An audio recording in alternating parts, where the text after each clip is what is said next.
You know, the hardest thing growing up in life, and it's funny, identifying who you are is one of the toughest things you go through as a human being, regardless of the world around you. I mean, just growing up, when you're a child, who are you?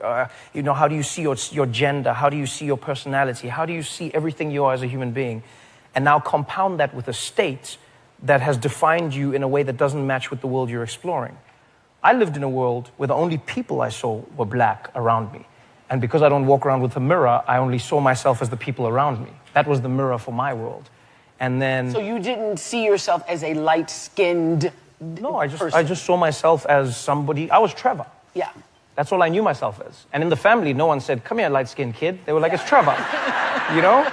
So you grow up... But it never occurred to you that, oh, my skin is lighter than theirs? Oh, no, kids would say it, but that's the same way they would talk about a fat kid or a skinny kid or a tall kid or a short kid. It was a characteristic of yours. Okay. And so it was also never something that people used to exclude me growing up in the township.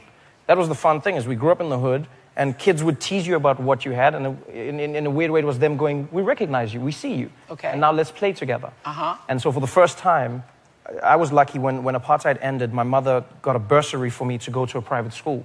And in the private school, it was the first generation of mixed Bursary kids. is like a scholarship. Like a scholarship, yeah. Okay. And so I was one of the first generation of kids to be in a mixed environment. And so I thought that that was the world. I thought everyone was the same. We were all given school uniforms. We all had the same reading materials. So nobody had a class.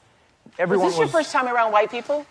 No, because my dad, church, these are places where I'd seen white people, I experienced white people. But you didn't experience them as white people. Exactly. You just experienced your dad as your dad. Exactly. Not as a white person. And that's dad. a strange world to be introduced to. Yeah. Is when for the first time you start to learn about how races interact with each other and how races treat one another in a country. And that happened to me when I went to my first public school, when the teacher said to me, these are your tests to come into the school, these are your marks. You should go to this class. I went to the class. It was only white kids. And I didn't think it was abnormal until I went to recess. And then there was a flood of black children that came out of nowhere. And I was like, where are you guys from? And they were like, oh, we're in another class. And I was like, well, I feel like I want to be in that class. I understand your languages. I connect. Where the hell are you? And then my teacher said to me, you can't go to that class because that's not the smart class. You want to be in the class you're in. And she said, if you go there, the rest of your life may not go in the direction you wanted to. And I chose to go into the black class, and I'm sitting next to Oprah now. You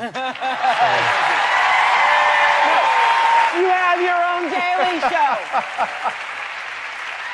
No, when I read that in the book, I mean, you've got to have that teacher on your show. I should actually. You're right. Though you got to do that. You got to bring that teacher, and you got to open the book, you got to read from that page, and then you got to say, come on out, missus, and sit in my seat on the Daily Show. Yeah. Oh. Yeah. So...